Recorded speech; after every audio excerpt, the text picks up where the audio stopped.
আমরা যতই ভালো রান্না করি না কেন বা যতই বড় হোটেল বা রেস্টুরেন্টে গিয়ে খাই না কেন, মায়ের রান্নাকে কখনো বিট করা সম্ভব না। ছেলের স্কুল বন্ধ দেখে চলে আসলাম একদিনের জন্য বাবার বাড়িতে, আর আমাদেরকে দেখে মায়ের এত আয়োজন। আসসালামু আলাইকুম, ওয়েলকাম মাই পেজ আমার রান্না বান্না। আজকে আমি নিজের কোনো রেসিপি দেখাবো না, আমার মা কিভাবে মুরগি রান্না করে তাই আপনাদের সাথে শেয়ার করব।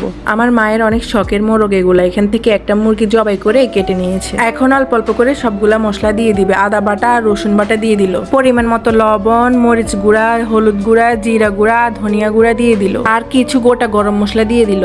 1 কাপের মতো পেঁয়াজ কুচি দিয়েছিল আর তেল দিয়েছিল স্বাদ মতো। এবার সুন্দর মতো মেখে নেবে। আমার মাকে দেখি সবসময় এভাবে মেখে রান্না করতে। উপর থেকে একটু পানি দিয়ে তারপরে চুলায় বসিয়ে দিবে।